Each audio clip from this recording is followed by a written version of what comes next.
Today, we are focusing on how to find faculty roles, research roles, faculty-related roles, postdoc opportunities, a little broad spectrum of faculty-adjacent roles internationally. So what we're going to cover today are some resources and approaches that you can take to really position yourself to find opportunities that are international. Obviously, faculty roles and those types of opportunities are going to be scattered all over the place depending on country, but we're going to give you some best practices for how you can sort of focus your attention on those opportunities. More than that, we're also going to talk about how you can leverage networking with people in faculty roles, with people in different countries, to really sort of position you for success if you choose to make a move internationally for a faculty role, to understand what that can look like, to understand how to prepare yourself, to understand what the application process might look like in different countries, because it's going to be different than in the US. And then I'll sort of mention this idea of career services worldwide and how you can leverage resources that are out there, Penn resources, but also other resources that are going to help position you for that. Part two of our session then is going to be our colleagues from EURAXESS here talking about their platform specifically focused on roles in the EU. So I'll let them talk about that. Where are we going to look for advertised faculty positions, postdocs, things like that? One of the key places to look is going to be your scholarly associations, right? So every one of you has a particular discipline focus. Within the US, there's likely to be a scholarly association focused on that academic discipline. And then internationally, there's going to be a sort of a broader scholarly association, and either an umbrella one or a specific one to your field, where you can leverage their resources to look for international opportunities.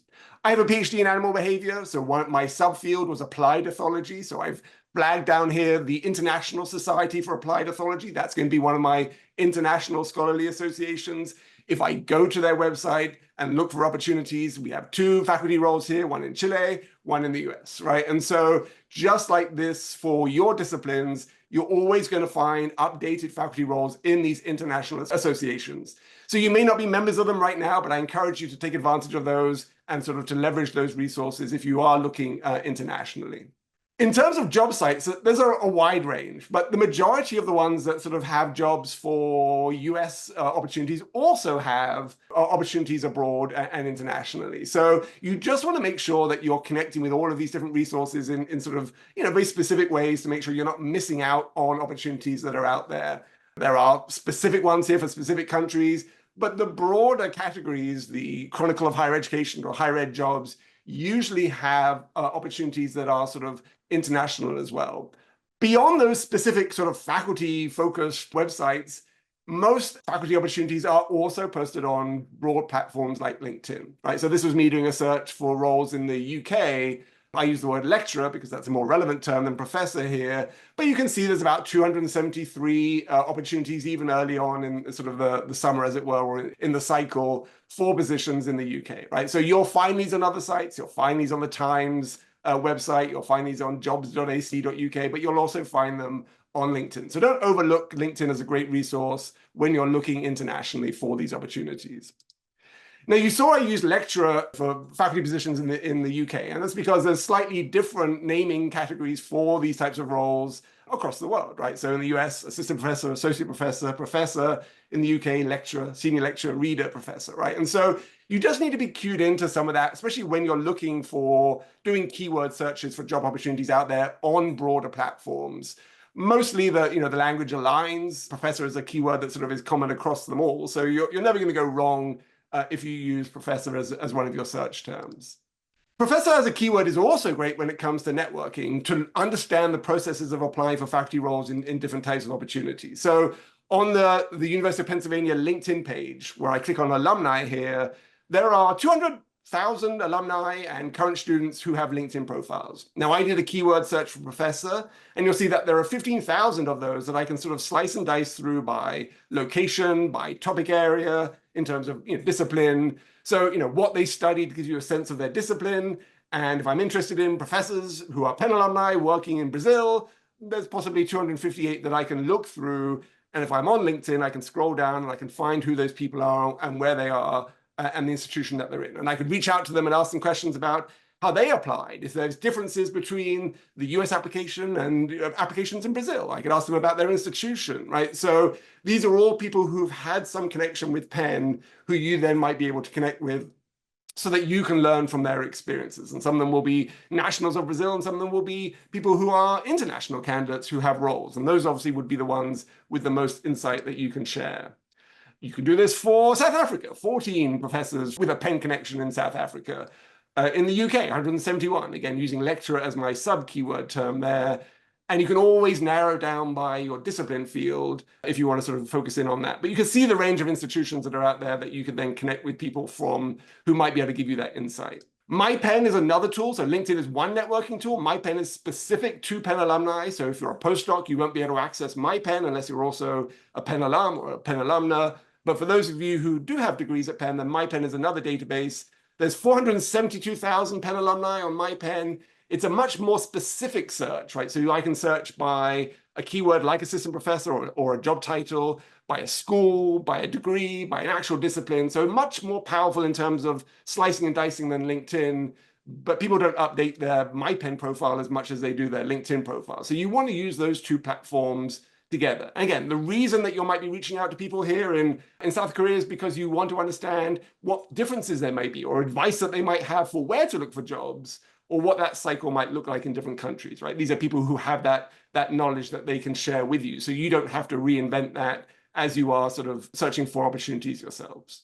Career services worldwide. So this is just the realization that, you know, all of the things that we provide at Penn are sometimes freely accessible. So if you go onto the Career Services website and you find our documents for faculty applications, this is free. Anyone in the world can access these resources. If you go to our YouTube channel, these videos are freely accessible by anyone. And that's going to be the same for institutions across the world, right? So again, my PhD was in animal behavior from the University of Oxford. I can go to the University of Oxford, career services page. At Penn, we're career services. At Oxford, they're careers service. We like to be different. But I can find their academic advice page. And here they have resources that I can leverage for free, about putting together an effective application. And I can find sample CVs that they are recommending to their students. And the majority of their students will be looking for faculty roles probably in the UK. So their advice will be targeted to applying for faculty roles in the UK. You can take on that information and then leverage that as well. So these are just some general best practices for you to sort of leverage as you are applying for or looking for international opportunities that are out there. We represent the EURAXESS project. So this is a project that was founded 20 years ago within and for Europe only. And since the success of the EURAXESS project of supporting researcher mobility within Europe, it's expanded to include a project or a sub-project called EURAXESS Worldwide. So currently there are 9 hubs around the world, of which we are one. And basically, these are offices that are tasked with promoting Europe as a research destination. And this also means collaboration destination. This means we promote funding opportunities and non-funding collaborative opportunities. So really, if there's one takeaway or 2 takeaways I want you to have from my brief chat here, it is that firstly, Derry and I are free EU resources to help answer any and all questions on academia, higher education in Europe, including your job search or your opportunity search. And if we don't ultimately have an answer for you, we will obviously connect you to colleagues and counterparts of ours in Europe who can offer that. And the other takeaway, if you have to run, or if I really just want to drill home the bullet point here, it is that we have a jobs board. So this is run by humans in Europe. And of course, it's a global, free, and open platform, not just to view, but also to post to. I should open on this first slide by clarifying that when I say Europe, I'm not talking only about the 27 EU member states. I'm also talking about nearly 20 countries that have negotiated with the European Commission. They negotiate and make a bilateral agreement so that their country is more or less treated as if it were an EU member state for all things research innovation. So what this means is that, and you'll see a list of countries soon, it's really the wider European neighborhood. So not just those countries and the immediate neighbors, but it goes much further than that. So you have all of Europe at your doorstep. And like I said, the EURAXESS jobs portal, which you can type in that link, or you can just Google EURAXESS and find with one click the jobs portal. So we hope that you'll sign up for our membership, which are what we call flash note emails, basically emails we send twice a month, quite short, takes you about 5 minutes to skim, and you might find a few events or webinars or news or funding opportunities of interest to you. I talked about the EURAXESS portal. Who is it for? It's really for everyone. I should clarify that it's not only for STEM opportunities, which sometimes is the natural or default assumption one might have. There's been a big push, especially in the last 5+ years, to really underscore that there are plenty of opportunities in the social sciences and humanities. Like I said, it's not only for Europe, so anyone can post. I found, because Derry and I cover the US and Canada, that our Canadian university counterparts do a really strong job of posting to this portal, and because it's free and open, again, you can cast a wide net. But I think whether you're looking for a professorship or otherwise, just any other opportunities to put your research to use, you'll be able to find that these are on the portal. Also, I'll emphasize that we don't run any programs ourselves as EURAXESS or administer any money, and you don't apply to the EURAXESS portal. It really is a springboard. So it serves as a middleman tool in the best way. You don't have to worry about anyone working for EURAXESS sitting in the middle, getting in the way of you contacting the employer. Really, the most common scenario is that the employer will list the URL to their website, whether it's a university-specific website or it's an equivalent of LinkedIn or Indeed for that country or for that region. So I couldn't give you statistics on the number of people that apply to a certain position because this is ultimately all in the hands of whoever is offering the job. So when you visit our website as EURAXESS North America or as the wider EURAXESS project, I just want to give a really quick overview into what you'll see. It'll be a blue horizontal bar that runs across the top of the screen. I'll just go over those headers. First is this jobs and funding portal. And by extension, there's a partnering tool and hosting portal. So these are 4 different words. It's all the same interface. And as of June, the European Commission actually unified this into a single search bar. So you can use a drop-down menu now, which is a nice touch instead of having to bookmark 4 different subsections of the website. Basically, in addition to jobs in the traditional sense, including academic positions and professorships, there are also entries for funding. So some of these are bottom-up funding, so they won't appear in certain, like for example, like a STEM board that only is in a certain field, or in societies, as Joseph mentioned. So you will be able to type in certain filters or click certain options on and off, and then find certain funding opportunities if you're interested in continuing your research with some of these bottom-up proposals on the same board. Partnering tool would be, for example, if you're looking for certain funding where you would have to have a host institute in mind. Certain schools around the world and private sector companies will they're aware of European hosting, and they'll say, hey, if you want to come to our institute, connect with us. These are our strength areas. This is what we do. And we will provide you a letter of commitment so you can apply to XYZ funding program from the EU or from a certain country or otherwise. And then if you're successful, of course, you can come to us. And this extends logically to the hosting portal as well. So it's a lot to throw out all at once. I would say once you're actually navigating on the website, it can make a bit more sense. You can think of jobs, funding, partnering, and hosting all under the same umbrella, and you can find it all at jobs.euraxess.org is your short URL. Again, in the spirit of career development tools, even outside of the MyPenn website, EURAXESS does host career development resources as well. Some of them are sort of interactive quizzes. Others are recorded webinars on topics like how to get published that Derry and I co-led in 2020, for example, especially with the pandemic and a lot of things going virtual only. We and our colleagues in Europe were able to archive a lot of these career development tools. Information assistance. So if anyone, I want your questions to come to us because probably half of them we can answer right off the bat. The other half, perhaps we have to consult with colleagues in Europe. But I don't want you as the researcher, whether it's looking for a job or something else that has a European connection, I don't want you to worry about having to find the correct ideal point of contact. Derry and I really are happy to receive your inquiries, do some handholding, and ultimately remain in CC while we loop in perhaps some appropriate counterparts.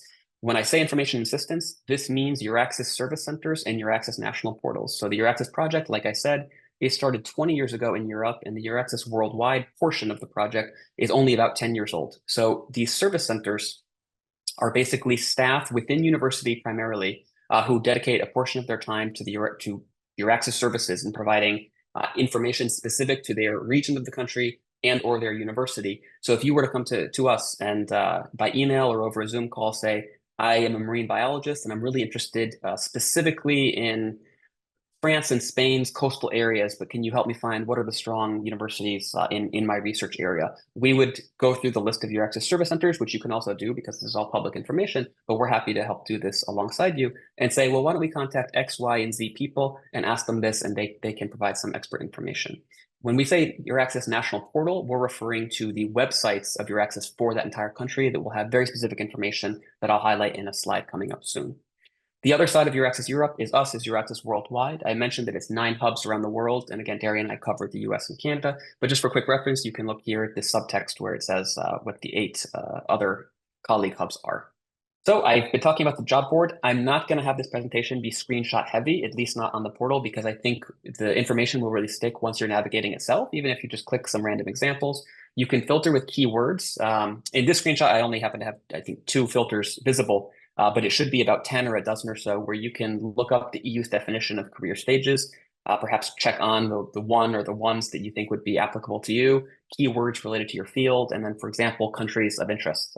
You can cast a wide net, you can get hyper-specific. At any given moment, there's usually over 10,000 jobs, and you may see what appears to be at first a discrepancy, jobs versus positions. Sometimes a certain job may have multiple positions within it. So the numbers all add up. They're updating live, so you can refresh throughout the day and see it go up and down slightly. But really, it is robust and healthy throughout. It's worldwide, largely populated with opportunities within Europe, again, in and out of the EU. But you'll find that before you start filtering, you'll see usually over 10,000. That's the long version of our website. You can also just type in manually northamerica.euraxess.org and get redirected to the full URL. And as a reminder, we are an official European Union or European Commission project. So I just want to emphasize that there's no selling aspect to this afterwards. There's no courses that we charge you for, anything like that. We really are sort of the EU's brand ambassadors on the ground, you could say, to help connect you to Europe in any and all senses of the words when it comes to your research career. There's also the ability to register a profile in the next 4 months or so. This will also be undergoing a merge. There's something called a CV or resume in the EuroPass format. This is a European Commission created standard with the eventual aim of sort of like when you're on LinkedIn or Indeed and you fill in a resume and your profile when you're applying for jobs. In most cases, hopefully, you don't have to retype everything from scratch or copy and paste from your own resume in a Word document. So the philosophy is they are going to have the EuroPass format and the EURAXESS website profile that you create for yourself merged into a single account, and then you'll be able to, in certain cases, apply to jobs more or less with a few clicks. So researchers can register themselves. You can see here that those that choose to link or upload their CV, again, I recommend you take maybe half an hour or so once to get your resume in the EuroPass format, and then you're sort of good to go from there on forth. You'll see about 1/6 of them actually add their CV, which when it comes to others searching for you, makes you much more visible because there's a filter to say only show me search results for those who have a CV.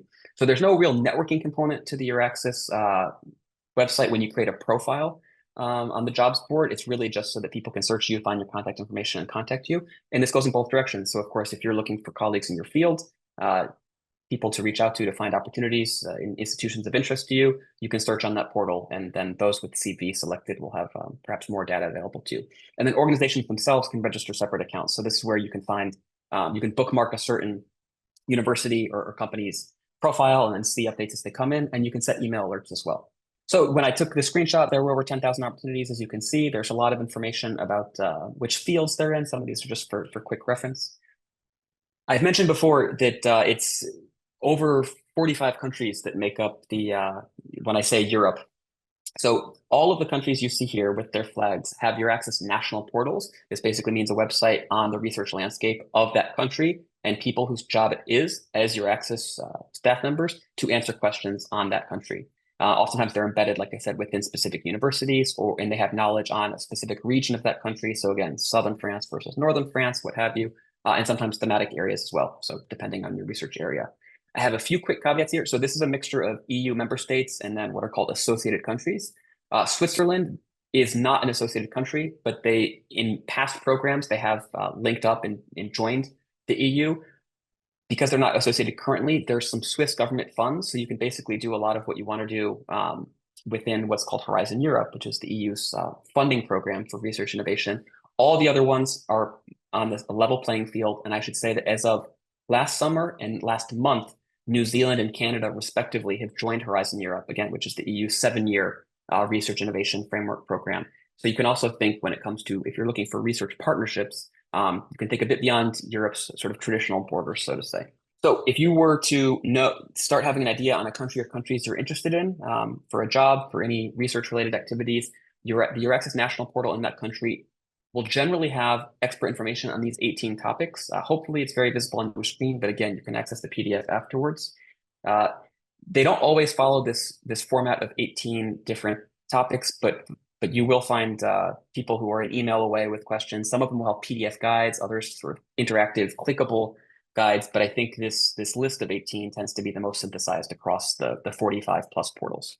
I mentioned before that we count membership not through any fancy application form, but really if you click that big yellow button on our homepage or in the chat, area has or will share a link to a sign up page. We ask a bunch of questions. You only have to give your name and email address, and you can always unsubscribe with 2 clicks in the end if you don't like the flash note emails. But again, they're small snippets of relevant information for you with opportunities in Europe and the US and Canada alike. I've mentioned that the EU's framework program for research innovation is called Horizon Europe. It's 95.5 billion euro over 7 years, and we're smack dab in the middle of that 2021 to 2027 period. At current count, I think that's about $106 billion US actually. And we include a lot of information on bottom-up funding schemes. So perhaps not a traditional job in the sense of a specific job with a location that you can find on a jobs portal, whether it's EURAXESS or otherwise. So if you have your smartphone on you, you want to just hold it up to the screen, that QR code will take you to our Flashnote sign-up page. And again, we're constantly letting you know what Europe, whether it's the European Commission or just European universities and national governments are up to when it comes to their research landscape. We're constantly publishing, this is an old screenshot, but different news and events online and in person. We also, and this can perhaps be something that I anticipate I'll answer during the question and answer session or some of the conversation afterwards, we work really closely with the European scientific diaspora networks. These are networks that some of them are registered 501c3 nonprofit organizations. Other ones are quite informal, and they're groups from specific individual European country that meet monthly on Zoom just to talk about job opportunities they've come across or news and developments from their country. So whether they're legal entities or they're just friends that meet, whether it's in the same city or it's on Zoom across the whole country, these are networks that are really plugged in to their home countries or their countries of affinity. And they almost all welcome sort of outsiders or anyone that expressed an interest in their country. So if you were to come to us, and I'd love to have an example or two afterwards to say, I'm interested in country XYZ, we would say right off the bat, contact this organization. They have, again, monthly meetings, or they have a bi-monthly email newsletter, and their annual meeting every year is in Philadelphia, let's say, et cetera, et cetera. And just with that knowledge, we can get you sort of up to speed on who to research. But I wonder if you can answer a quick question that came up in the chat, which will be, can you search on these jobs based on the likelihood that these organizations are happy to sponsor or have visas in place for people to do that, right? So if you're applying to a role in Europe, how do you look for roles then that are sort of visa aligned as an international candidate? Can you speak to that one just quickly? This is a great question. About half of the answers I get, the answer is it depends, and I wish I could give a more in-depth answer. I'm not aware of any such filter. Generally, you may see text in the description of the post, but the portal and the fact that we were created as EURAXESS worldwide and 9 hubs all outside of Europe, presumably most of the people from our regions looking are not European themselves or holding a European passport, means that they would need sponsorship. In general, you'll find that research is so global that firstly, regardless of what percentage of the population of a particular country speaks English, the jobs in higher education are almost always in English. There's some small exceptions. And this isn't necessarily something that you would even see written in the job description because it's so natural anyway, but it's something that those of us sort of more physically distant might have as a burning question. So I would suspect that a large number of them will and do sponsor. You may find it coincident or sort of paradoxically a bit troubling to find the information because it's not always laid out clearly. And this will be when you ask the EURAXESS service centers in your country or region of interest, they'll be able to give you perhaps some more information on like rough knowledge on percentages of jobs that attract non-Europeans. But in general, anything posted there, it's understood that it's for a global audience. So I'll encourage everyone in the audience to make a mental note for something called Pillar 1. So I've talked about Horizon Europe. Actually, if I can take maybe 10 seconds just to show the famous infographic that anytime you see a presentation on Horizon Europe, people will bring up this. So there's 3 primary pillars to Horizon Europe. Like I said, the EU sort of designs research innovation and the funding at the EU level on a 7-year basis. Pillars 1 and 2 are what Derry and I as EURAXESS promote. Pillar 1, completely bottom up, generally for the individual researcher. So when I said you can check out ERC grants or Marie Skłodowska-Curie actions, these are for researchers to propose the research in a bottom up manner with perhaps a letter of commitment from a host institute, but you're not applying to that job. You're simply applying to the funding opportunity with your whole research sort of laid out in your proposal. Pillar 2 is the opposite. I don't think it's the purpose of today's presentation, but I think if I can take 10 seconds so people are aware, these are top-down open calls where the EU has defined them. And you would be a principal investigator joining Europeans and other international researchers proposing how your consortium would tackle this research. But there's no bottom-up component about what you want to research and why. So sort of polar opposites, we promote them both equally. But I think for some in the audience, although we're talking about finding jobs on a jobs portal, I also would highly encourage you to consider, in particular, European Research Council grants. This is funding to go to Europe to start a lab for 5 years, very generous. It allows you to build a team. And the number of years post PhD that you are very clearly puts you in sort of which scheme would you be looking at. It follows once you're 2 years post PhD, you're eligible for the starting grant, and then it follows all the way towards the end of your career, let's say. So I'll perhaps encourage you to look at the Pillar 1 recordings we've done. If you're interested, we'll answer any questions you have. But I'll just leave my last slide again here with the Flashnote sign up QR code, and then Darian, my names and email addresses, along with, you just search on any social media channel, EURAXESS North America. We should be the first result. And like I said, if someone's interested in a particular country, this is where I would encourage you to just go to our homepage, click the tab that says European Scientific Diasporas. And these are people that almost exclusively volunteer their time. They have day jobs in their fields. So for example, this is just a screenshot of different types of groups where you see a CUSA on the right. This is an acronym in Spanish for Spanish Scientists in the USA. And they have a board of directors. It's a legal nonprofit organization, I think 7+ chapters throughout the US.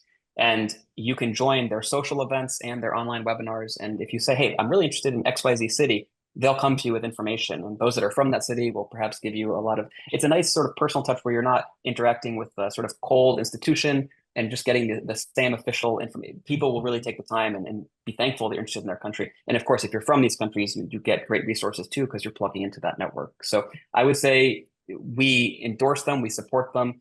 They're not formally affiliated with EURAXESS, but without partners like them, we couldn't host half of our events, because they serve as expert speakers and provide us some sort of hints into some upcoming funding schemes and job opportunities. So we lean on each other, and we have a pretty good database from maybe 2/3 of the different countries, of formal and informal groups alike. Darian and I we haven't even really done a soft launch yet, but we have something called country resource pages. And these are pages we've compiled where on each individual nation. So if you were to say this should be a clickable link to Ireland when you're actually accessing the PDF, it'll take you to a list of any webinar we've recorded where we've had a speaker representing Ireland or an Irish institution, as well as a list of the Irish diaspora networks in the US.